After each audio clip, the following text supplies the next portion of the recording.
Darkcast Network, the light shines brightest on our indie podcasts. Imagine the abject fear a parent would experience after their 11-year-old child has been missing for over 3 weeks.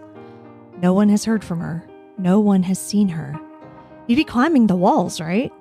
Begging investigators and the public to help find her. Well, that's what usually happens. But not in the case of Madalina Cojocari.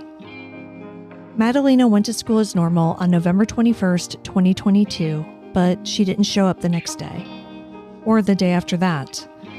Eventually, on December 12th, a school resource officer from Bailey Middle School attempted a home visit and left a truancy packet.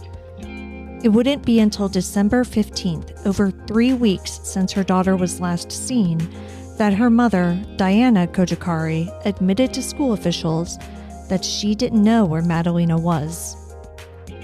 The Cornelius, North Carolina community has been frantically trying to find the missing little girl while her parents sit in jail. Months have gone by, but no one is answering the question, where is Madalina Cojocari? When a person goes missing, there's a special kind of pain in the not knowing.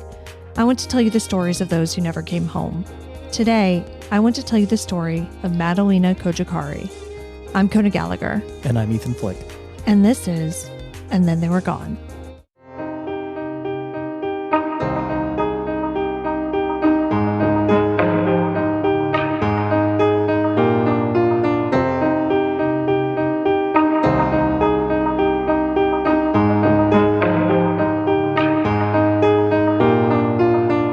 Welcome back, everyone. Welcome back.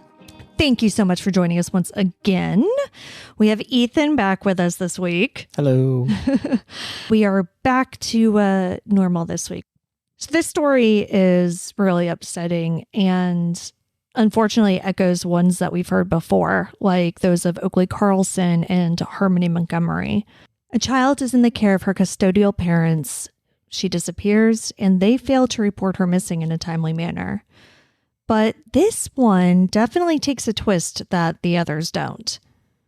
So this case was suggested to us by our listener, Kelly.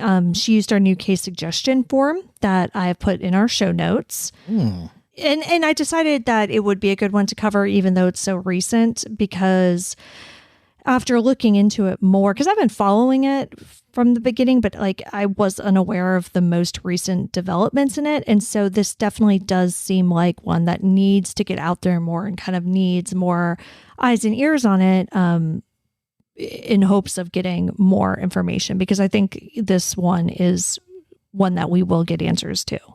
But yeah, I mean, do you remember this? Because this is in Cornelius and it happened. I remember seeing the wanted posters when we were there. Yeah, exactly. The missing posters when we were there. Yeah, exactly. Because we were in Cornelius right after this happened. So we were there like a week and a half after she was reported missing. So it was obviously huge news down there. That's what we're talking about today. It'll be a bit of a shorter episode probably, again, because it is so new, but I do think it's important. But before we get started, we have a few new people over on Patreon. So we want to say thank you so much to Shayna D, Jody C, Andrea R, and Nicola B. We really appreciate your support. Thank you all so much. If you'd like to get in on the action and join at any level, you'll not only get these episodes early and ad-free, but you'll get your own copy of the And Then They Were Gone ebook. But now let's get into the story of Madalina Cojocari. Madalina Cojocari was born on April 11th, 2011 to Diana Cojocari in Moldova. Spain? No. Moldova is its own country. It's Eastern European. It's bordered by Ukraine and Romania. Oh. Mm-hmm. And, I don't know, unfortunately, a ton of biographical information about Madalina, including who her biological father is.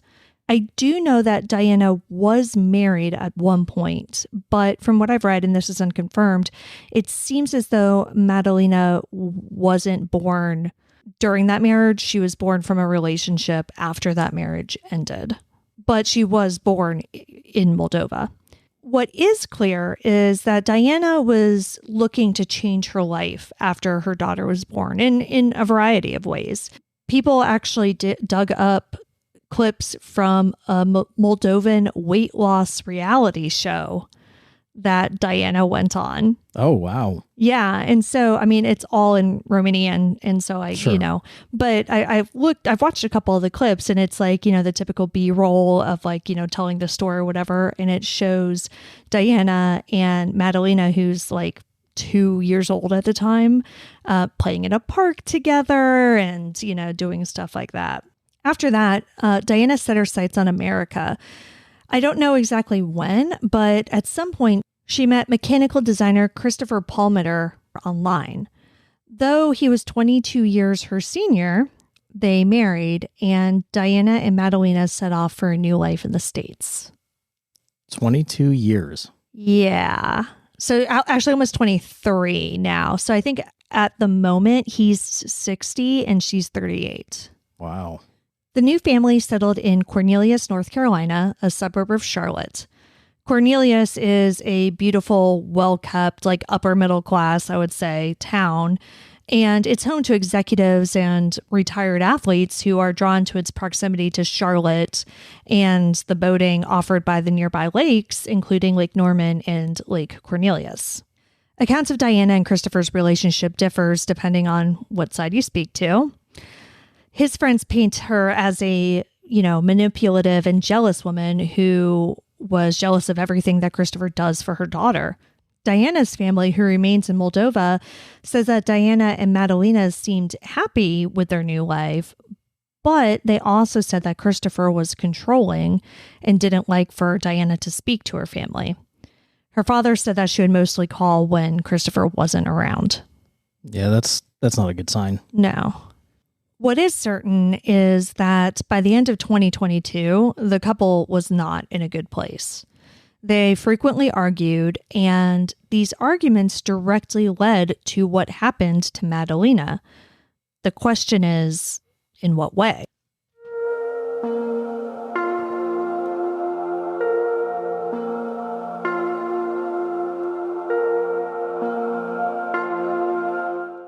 All right, now this is the timeline, and I'm going to warn you up front that it doesn't make any sense. Okay. Like completely. You're going to have 100 questions. Okay. So I'm going to lay it out though. So we'll just go over the whole thing and then we'll just discuss it all. So hold my questions. Hold your until the end. questions to the end Okay. because it's ridiculous. November 21st, 2022. Madalina is seen by her school bus's surveillance camera exiting the bus at her usual stop after school. One of her neighbors, who is also on the bus and goes to Bailey Middle School, reports that he walked behind her after they got off the bus and saw her enter her house as usual. November 23rd, 2 days later, Diana and Christopher get into an argument that evening. During the argument, at around 10 p.m., Madalina goes to bed. Christopher decides to drive up to Michigan, where he's originally from, to, quote, pick up items, end quote. And just for those of you who are not familiar with the geography of this, North Carolina to Michigan is about 800 miles away, and it's like a 13-hour drive if you drive straight through with no brakes and no traffic. So we're not talking a quick little jaunt to pick up, some old yearbooks that might be at your mom's house. November 24th, so the next day, around 11:30 a.m., Diana goes into Madalina's room to check on her, but she's gone. Now, I read one report that said Diana woke up feeling disoriented, like she had just woken up from general anesthesia. So that could explain why she didn't go and check on her 11-year-old daughter until 11:30 in the morning, but it doesn't explain any of the other million questions you probably have right now. November 26th, 2022. So another 2 days. Christopher returns home from Michigan. And now I find that really interesting because, again, like we're talking a 13-hour drive and he leaves after 10 p.m. on November 23rd and makes it back on the 26th. So that is like enough time to drive like through all night, pick up whatever you wanted to pick up, maybe take a nap, and then drive back. I mean, it doesn't really give you much time to do anything else. I have so many questions though. Like, I know, right? On the 26th, Christopher returns home from Michigan. Diana asks him if he knows where Madalina is. He says he doesn't. He asks her if she knows where Madalina is. She says she doesn't. She asks him if he's hiding her. He says he isn't. He asks her if she's hiding her. She says she isn't. okay. Yeah. Now we fast forward to December 12th. So we're talking a full on almost 3 weeks later. Bailey Middle School's school resource officer. And again, for people who are not in the States and not living in our dystopian nightmare world here, you might not know what a school resource officer is. It's a police officer who is stationed in our schools because our schools have armed police officers in them. This particular school resource officer, as they call them, and 6th grade counselor visit Madalina's home. They knock, but no one answers the door. So they leave a truancy packet. So basically, if you don't show up for school for a long time, you're considered truant, and, you know, that can trigger legal proceedings. Right. So this is like the first step in that, basically. December 14th, 2022, 2 days later, Diana calls the counselor and requests a meeting regarding Madalina's truancy. A meeting is scheduled for the next day with Diana and Madalina. So Diana says on the phone that she is going to come into the school the next day and bring her daughter with her. Okay. So the next day, December 15th comes, and Diana arrives at the school without Madalina. She tells the counselor that she hasn't seen her daughter since November 23rd. The counselor calls in the school resource officer, and they ask Diana why she hasn't reported Madalina missing to the police. She tells them that she didn't want to start a, quote, conflict between her and her husband.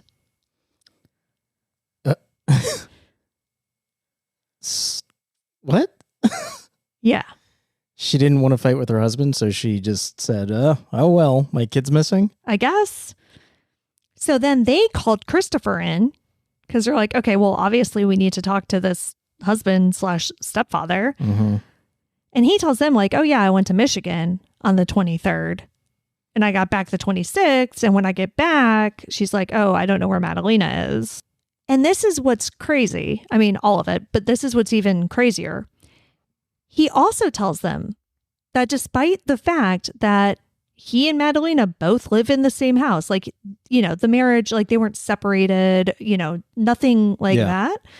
Despite this, he says that he hadn't seen Madalina for a week prior to leaving for Michigan. He says he hasn't seen her since like the 15th or the 16th of November. But we know she was there. Like we have video proof evidence, right, from the 21st. So like, why even say that? Like, that just makes everything look more suspicious. Yeah. Because we know she was fine on the 21st. But he's saying he didn't see her for like 5 days prior to that. And he was in the house because they got into the argument in the house on the 23rd. So am I allowed to ask questions yet? Almost. Okay. So at this point, Madalina is reported missing to Cornelia's police. Investigators immediately secure a search warrant for the home. 25 items are seized, but all except for 3 iPhones are redacted. Over the past couple months, there's been a lot of back and forth with the documents in this case. The court ruled back in December, I believe, that they were going to seal all of the warrants and the inventory and everything because they were afraid that releasing that publicly would interfere with Diana and Christopher receiving a fair trial because this case has been so high profile locally. But then in January, there was a challenge to that in court. And so the documents have been released, but with certain information redacted. Mm-hmm. So we have the search warrants, but like I said, in terms of the inventory list of what was seized, we can see that it's numbered 1 through 25. But we don't know what it is. Exactly. Everything except for 3 iPhones is redacted. December 16th, 2022, Cornelius police ask the FBI to assist in the case. They also acquire a warrant for everybody's phone records. Now, Madalina did not have a phone herself. It seems as though Christopher maybe had 2 phones. Diana had 1, or maybe Diana had 2 phones. But there are 3 phones between the adults. I also do want to say that, like, Cornelius police, as soon as they were aware of this, really took it seriously and really got on the ball. December 17th, 2022. Both Diana and Christopher are arrested and charged with failure to report the disappearance of a child to law enforcement. December 21st, 2022, a search warrant is executed at the family's home. A few more items are seized. Actually, I'm going to take a pause here and let's just, because the rest of the timeline kind of deals more with like the investigation and what's going on now. So let's take a break and just talk about like what on earth is the story that they're giving. Yeah, can I ask questions? Yes, now you can. Okay, so we have the video evidence of her going into her house, and then you said... Well, no, so the video evidence is only of her getting off the bus. And so that was one of the questions was, did she actually make it home that day? But we have a witness that says that she did. Yes, one of the neighbors. Okay. So then you said 2 days later is when they got into an argument? Correct. So where are you getting that information from? From Diana. So that's the story that she told the counselor and the school resource officer.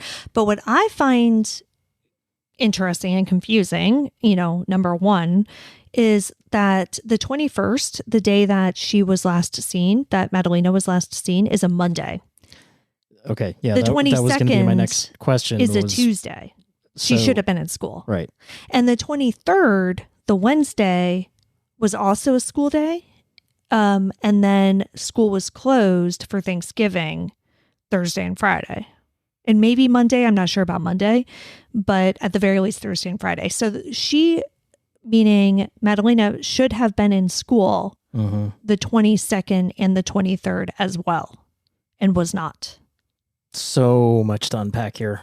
And apparently, and this is what I haven't seen confirmed, because like the story of the fight on the 23rd and all of that stuff, like I said, that is the story that she gave to the school officials, and we're getting that information from the probable cause affidavit for their arrest and for the search warrant. So we're getting that directly from the police. What we're not getting is like, did they ask the question of like, what about the 22nd? Like, where was she? Why didn't she go to school on the 22nd? Yeah, well, so like that's not a part of it. Right. I'm sure that would be in the transcripts of the interview, but right. Like they can't release that to the public at this point. So yes, we only have kind of the basics of whatever she may have told them and, whatever questions may have been asked. But like that's red flag number one. And then, like I said, so what's not in the probable cause affidavit, and that's why I hesitate to like, say that this is confirmed, because it's not, is that apparently she originally said that the fight was on the 22nd, but that when Christopher came, he said it was the 23rd. And so she was like, oh yeah, it was the 23rd. Like she changed her story to match his. But that again is not laid out specifically in the affidavit. So I can't swear to that. Did she say anything about what the fight was about? Not that's been published, no. And do we have any knowledge that Madalina was a point of contention in their relationship before this? Not at all. And Diana's family doesn't say that specifically. Like I said, Christopher's friends or whatever say that, he doted on her. So who knows? But that wasn't like a known fact prior to this, Yeah, I mean, the reason why I'm asking that is because it seems to me, given the timeline and how weird it is, that maybe something happened to Madalina and then they came up with a plan to dispose of her body or whatever that involved him driving up to Michigan. And they came up with this stupid alibi with like them getting into a fight and him going to pick things up from Michigan. Yeah, but like even that doesn't make sense, right? Because it's like, yeah, none of this makes sense. Even if that's the case, The fact that they didn't report it to anybody makes it look a billion times worse. Yeah. You know, it's so strange to me because other than saying, yeah, we got into a fight and, you know, he went to Michigan, like it didn't really seem like they were on the same page with what had happened. I mean, he's claiming he hadn't seen Madalina for a week prior to that, even though they were in the same house together. Like, how does that even work? Yeah. I mean, you know, like it doesn't seem to me as though they were like 100% working together on this. Yeah. It's also in any way, you know? Yeah. It's also interesting to note that she mentioned that she felt like she had been drugged. Yes. So is that like kind of her way of sliding in a possible way to get out of this situation? Right. Like maybe she's implying that he drugged her and then did something to Madalina. Yeah. And she was too scared to report her missing. And that's why she asked him if he had her or if he was hiding her. Mm-hmm. You know, like that, again, that makes sense to me. Like I could get behind that if it weren't for the fact that after he got back on the 26th, neither one of them said anything to anybody. Right. You know? Maybe if he's abusive. Yeah. You know, she was in fear of reporting her daughter missing because of what retribution might come. Right. I don't know. But yeah, I mean, none of this makes sense. No. And yes, and that's, of course, a theory that's been bandied about a lot, right? Is that she was in fear of him, and that's why she didn't report anything. But we'll talk about that more later as we kind of get more into the timeline from between December and now. I can believe it to an extent. Basically, it makes less sense every single day that passes. But so we'll get back to that. But all right. So are we ready to continue with the timeline? Yeah, I think so. Okay. So where we left off, Diana and Christopher were arrested on the 17th. A second search warrant is executed at the family's home on December 21st, and a few more items were seized. So reporters were there and they saw a detective or, you know, whoever bring out basically like a box full of stuff, and the inventory, which is completely redacted on that one, is only 3 or 4 items, I believe. On December 27th, 2022, Cornelius Police released a statement. Good afternoon. I'm Captain Jennifer Thompson of the Cornelius Police Department. First, on behalf of our command staff, our town manager, and elected officials, I want to say thank you to all the agencies who are assisting us in our search for Madalina. Over the past 12 days, the Cornelius Police Department has led a massive investigation to find 11-year-old Madalina Cojocari. One of the challenges in this case, simply put, we were not notified she was gone, a delay of 3 weeks. School officials had repeatedly tried to contact Madalina's parents. Finally, on December 15th, Madalina's mother walked into school and said her daughter was missing. We immediately called in partners from across the state and from the FBI. Since that Thursday, nearly 2 weeks ago, hundreds of agents, detectives, analysts, and other employees surged. In cooperation with the district attorney's office, we arrested Madalina's mother, Diana Cojocari, and her stepfather, Christopher Palmer. Thankfully, the state of North Carolina has a law that makes it illegal if someone fails to report a missing child to law enforcement. Here are some of the specifics. Investigators have developed and followed nearly 250 leads spanning across state lines and across the globe. We have interviewed hundreds of people in North Carolina and other states, and again, across the globe. We went door to door to at least 245 homes, focusing on the Victoria Bay community where Madalina lives. We canvassed businesses and scoured through hours of surveillance video from all over the area. We also led land and water searches around Lake Cornelius as a precautionary measure. Investigators obtained multiple search warrants for Madalina's home to make sure we legally gathered each and every possible piece of evidence to find Madalina. We know everyone has a lot of questions. We also have questions and are doing everything we can with proper legal authority to get those answers. We know you understand us sharing investigative details could harm our efforts in finding Madalina. The Cornelius Police Department is so grateful for the tremendous outpouring of support. This is a serious case of a child whose parents clearly are not telling us everything they know. Please call us if you have eyewitness information. Thank you for your time and efforts to help us find Madalina. So I wanted to play that just to reiterate kind of what had been done in the investigation and show that, again, because we talk a lot of shit about cops, rightfully so. I have no regrets. But, Cornelius Police, like, really, like I said, seems to be on the ball here.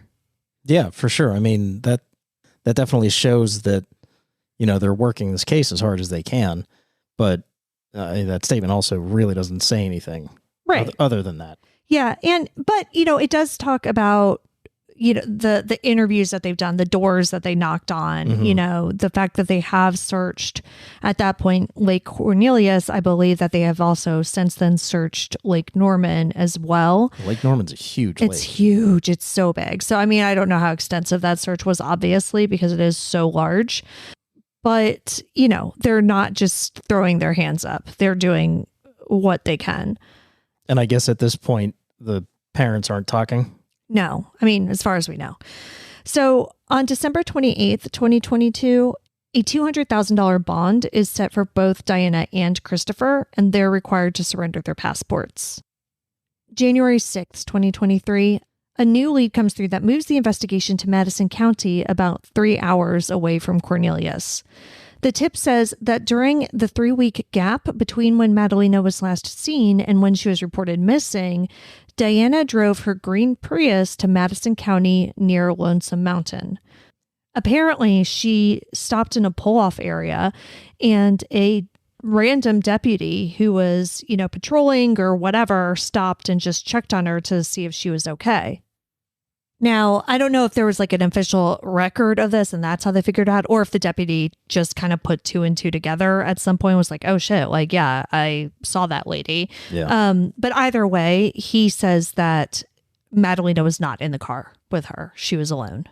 And again, they haven't given us the exact date of this, just that it was in that 3-week unaccounted for period. Yeah, so it begs the question, what was she doing out there? Exactly. Like I said, 3 hours away from home, on a mountain at a pull-off. Yeah. Cornelius Police and the State Bureau of Investigation brought canines out to search that area. Police are currently asking anyone who had seen Diana, Madalina, or the car between November 22nd and December 15th to contact them. February 14th, investigators and a canine officer returned to the home. It is later revealed that this visit and the canine officer were there because of potential drug trafficking. Drug trafficking? I know. Yeah. We'll get to that in a second. Aren't they out of the house? Yeah. No. Big twist here. All right. So get ready. In early March, it is revealed that prior to Madalina's disappearance, Diana had extensive contact with a distant relative named Octavian Senanu. She allegedly asked him for help smuggling her and Madalina away from their home because of her, quote, bad relationship with Christopher. Mm. In addition to Octavian, Diana also had contact with several other people involved in a drug trafficking investigation. According to police, quote, persons involved with narcotics activity are also associated with human smuggling, end quote. And that is why they returned to the house with the canine officer in February. They believed that they were going to uncover drugs and money not previously found. Okay. Yeah.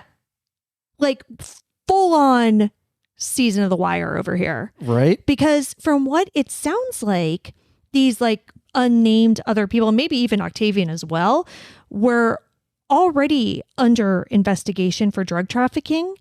And I think that their phones were being monitored. Mm.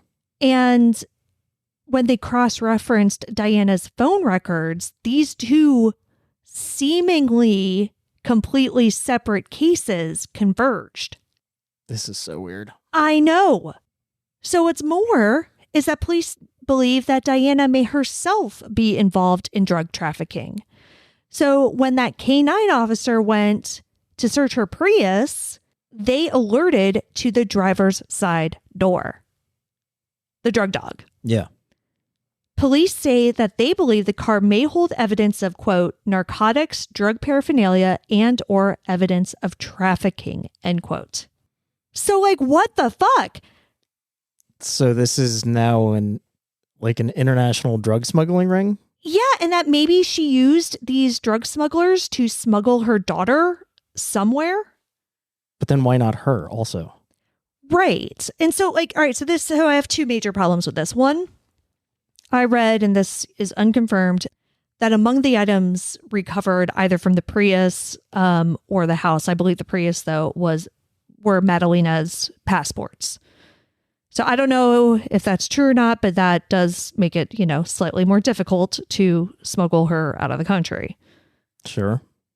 The other issue that I have with all of this, is that both Diana and Christopher have been sitting in jail since December. I mean, we're talking a full 4 months at this point. And they're not saying anything. Right. So, I mean, if it's truly Diana smuggled Madalina to make her safe, why wouldn't she say that at this point instead of sitting for jail and likely eventually being charged with her daughter's murder? I mean, if she's involved in drug smuggling, maybe she's more scared of those people. Yes. Yeah. That would be my guess. So then, okay. I mean, I can buy that, certainly. I'm Eastern European drug cartels? Sure. Sounds pretty scary. But what about Christopher? If this is Diana's thing and he doesn't have anything to do with it, and she was trying to do this behind his back, why isn't he saying anything to get himself out of jail at this point? Maybe for the same reason. Maybe he was involved with the drug smuggling and didn't know about Madalina being smuggled out of the country until, she was already gone. I don't know. And then at this point, if he gives them up, it's the same thing for him. Retribution. Yeah. This all sounds like a movie, though. Right? I mean, as sad as it is, like I said at the beginning, this case sounded like the ones that we've heard before, right? Yeah. Harmony Montgomery, and we haven't covered that case on this show, but she was in and out of foster care. She was with her biological father when she disappeared. He didn't report her missing. He has now been arrested for her murder, despite the fact that Harmony's body has yet to be found. Now, I hate to say it, but that is what this sounded like to me. Yeah, this for case, sure. Right? And Oakley Carlson, which we did cover, same kind of thing. She has not been found. Her parents have yet to be charged with her murder as well, but it seems as though that's just a matter of time. Yeah. But with this whole drug trafficking angle, I honestly don't know what to think anymore. That's not something that we normally see in cases like this. And what I still don't understand is regardless of what happened, whether it was drug trafficking, whether it was, human trafficking, whether it was murder, whether it was an accident, any possibility. What I don't understand is Madalina did not go to school, from what we understand, on the 21st, or I'm sorry, the 22nd. Right. So why didn't they just say that all of this, the fight, the whatever, happened on the 21st, or the 22nd even? The fact that she was last seen the afternoon of the 21st, and then this whole fight, and she went to bed at 10 o'clock when they were fighting story, it doesn't make any sense. I mean, that could have just been a mistake on the dates of the story that they told. Yeah. And also, I mean, it should be noted that the video evidence of her getting off the bus didn't come until, a week or two after they gave that story and they gave those dates. Right. So at the time when they were telling the story, they didn't know there was video evidence of her being on the bus on the 21st and not on the 22nd and not on the 23rd. But I mean, there would still be school records of her either being there or not being there. Right. But maybe they didn't exactly remember. Yeah. I guess. I don't know, man. Like, I'm bad with dates, but like, damn. I mean, if I'm trying to cover up either some crazy drug trafficking ring or like a murder, I feel like I would look at a fucking calendar before I start talking to police. I don't know. I mean, clearly these people are not, the smartest. Yeah. It's just so weird because especially like Christopher just seems like a normal dude. Like, he's a mechanical designer. Like, he just like had a beep bopping normal life. Like, he has no criminal record. It doesn't seem like he's ever been involved in anything shady. And then all of a sudden, whatever, I don't even know what's happening here, but it's not good. There's a 12-year-old girl missing, and he's in the middle of it one way or another. Mm-hmm. So I don't know. But yeah, so it still gets weirder though. When I'm talking about all of this coming out, this whole like drug trafficking angle, whatever, this all came out in March of 2023, like AKA a month ago. Oh. Yeah. Wow. And just about a week ago, so like a week before we are sitting here recording this, Madalina Cojocari was slapped with new charges. And this is wild to me. Felony possession of a controlled substance while in jail. Oh, she had drugs on her. Yes, but she's been in jail since December. Well, obviously she didn't smuggle them into the prison, but they found drugs in her cell. Well, on her person, in her shirt pocket. So on March 17th, they, I don't know if they suspected something, or if it was just a normal search. I don't know how that works, but regardless, March 17th, they apparently patted her down and found a baggie of white powder in her shirt pocket. So they tested it and found that it was a cocaine and fentanyl based product. Nice. She says she found it by the showers. Those aren't my pants. That's a great defense. Love it. Yeah. I don't know what to think about that. I mean, with all this drug trafficking stuff, and then she has like cocaine and fentanyl in March, 3 months after she goes to jail. Yeah, maybe she wasn't as clean and normal, quote unquote, as we thought. So, I mean, this case is just 10 times weirder than I thought. I knew it was weird when we first heard about it, because when we first heard about it in December, we knew that she had already been missing for 3 weeks and her parents hadn't reported her missing. So we already knew something bad was going on. But like all of this with the drug trafficking and the Eastern Europeans and like... How did we come about finding out this story of Madalina potentially being trafficked out of the country? So I think that came from this drug investigation, from like wiretaps. Okay. And or if it wasn't wiretaps, after they went through Diana's phone records, they found Octavian, and it sounds like they interviewed him, and he said, oh yeah, she was trying to get me to like smuggle her and Madalina out of the country. So he said that. From what I understand, it was either he said that to police or they had it on tape, one of the two, or both. Because I'm curious as to whether maybe potentially this Eastern European drug cartel took Madalina. Yeah. And that's why they didn't report her missing and took her for whatever reason related to the drug smuggling, holding her hostage or whatever, so that these two would do whatever they needed to do or whatever. Right. But, you got to, if that's the case, like obviously Diana and Christopher aren't doing anything because they've been sitting in jail for 4 months. Well, that probably wasn't the original. Well, no, I know. But I mean, my point is that like, so what are they going to do now? I don't know. What's the next move, I don't know. I didn't write this terrible movie. I know.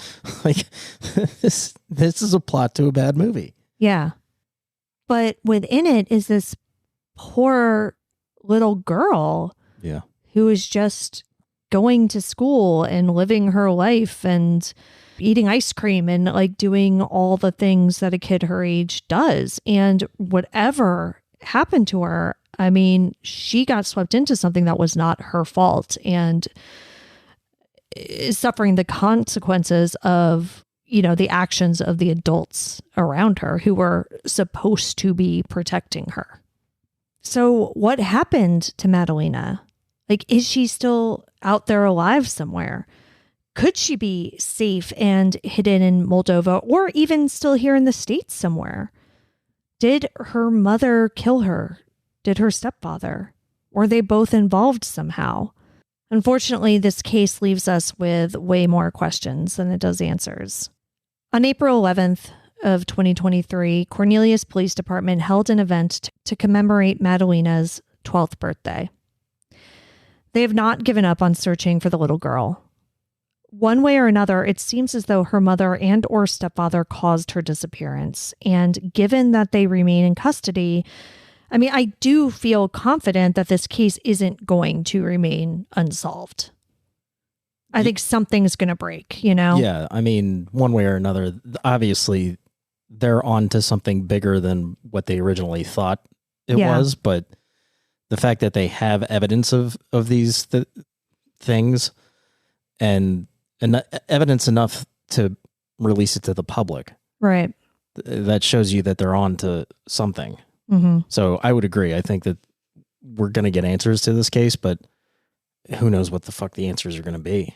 Well, yeah. And there's certainly more information to be found, right? And that's why it's really important for anybody who saw Diana, who saw Christopher, you know, anywhere between North Carolina and Michigan in that 3-week period from like, they'll say the 23rd, I'll say the 21st, and December 15th when Madalina was reported missing. I mean, anybody who encountered them, whether it was at the grocery store, a parking lot, you know, whatever, needs to come forward because their movements, and I'm sure that there is a lot more information about their movements based on their cell phone data.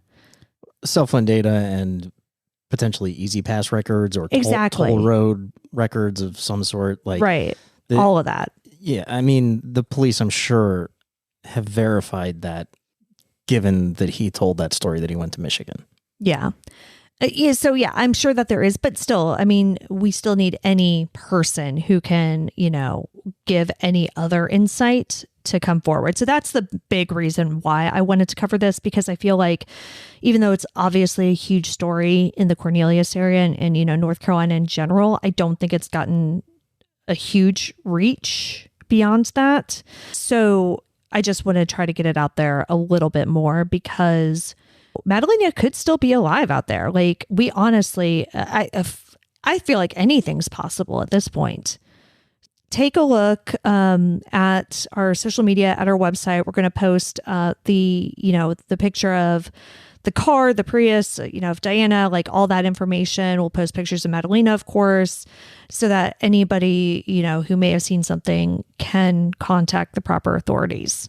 There are still people out there who may have seen something or who know something, and we need them to speak up because we need to find Madalina.